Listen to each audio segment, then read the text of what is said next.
All right, let's talk about one of the biggest mistakes we all make when we're trying to get something done. We think that winning means we have to force the other person, to wrestle them into saying yes. But you know what? Pushing harder, arguing louder, that almost never works. Today, we're going to break down a strategy that completely flips that idea on its head. You know that feeling, right? You're in a meeting, maybe trying to lead a team, or heck, even just talking with your family, and it feels like you are dragging them up a mountain. You're laying out a perfect logical case, but they just won't budge. It's so frustrating, and it's exactly where most people just throw in the towel. So here's the difference in a nutshell. On the left, you've got the usual approach, just sheer willpower, pushing, arguing, trying to force it. It's exhausting, and it usually just makes people dig their heels in. But on the right, that's where the masters of strategy play. They don't force a single outcome. They control the options. They set the stage.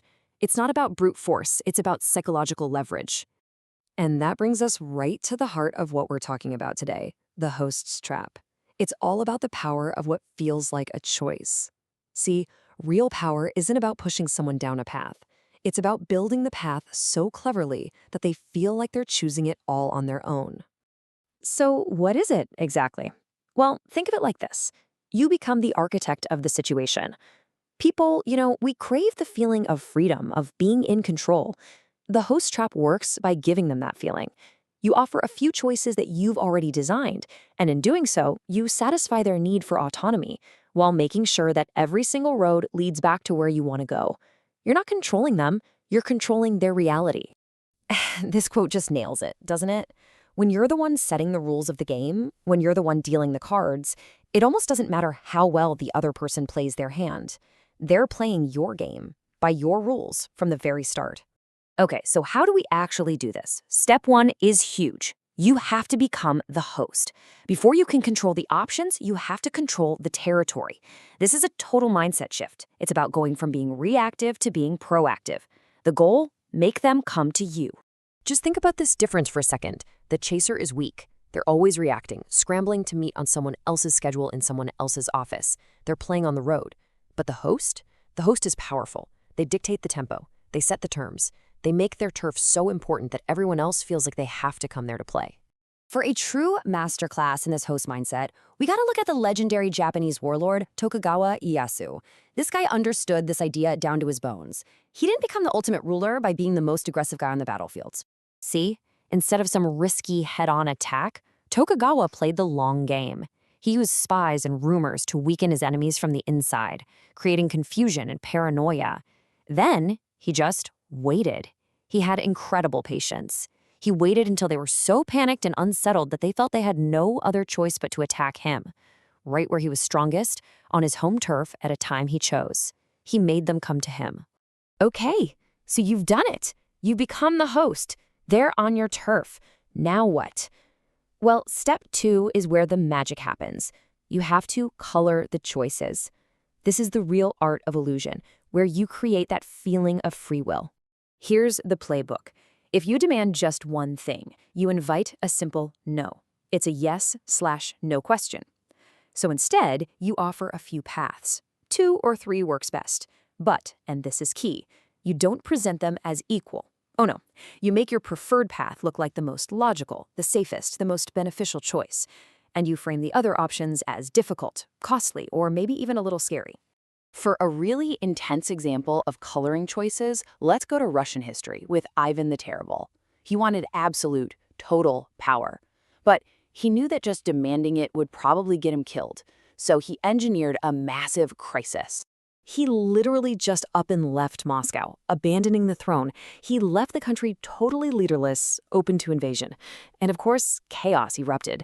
Then he presented the people with 2 choices. Option A, this complete chaos continues and we probably get conquered.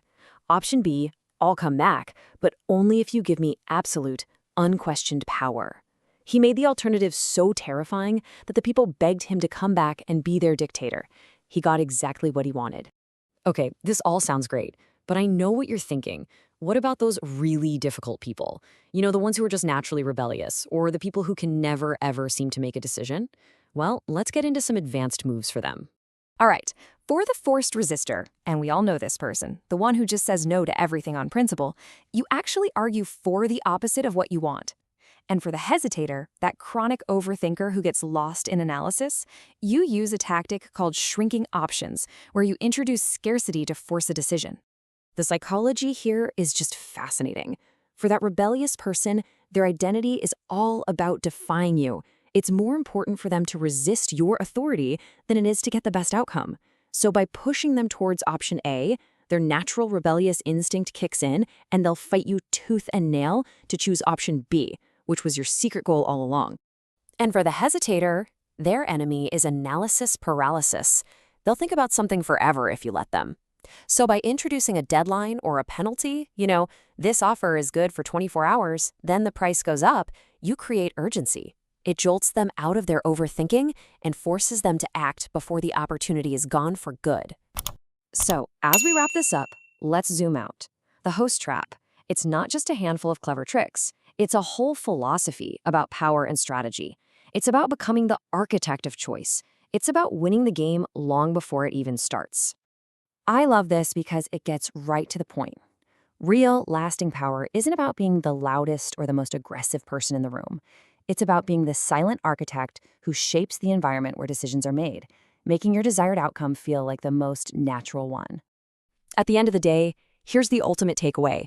Victory doesn't come from fighting harder. It comes from superior preparation and from controlling the environment. If you've prepared the ground correctly, if you've set the terms, the outcome is already decided before your opponent even knows a fight has begun. And that leaves us with one final thought to chew on. When you are the one who expertly builds the stage, who lights the scene, and who writes a script with only a few possible endings, who is really the one making the choice? The actor on the stage or the director behind the curtain?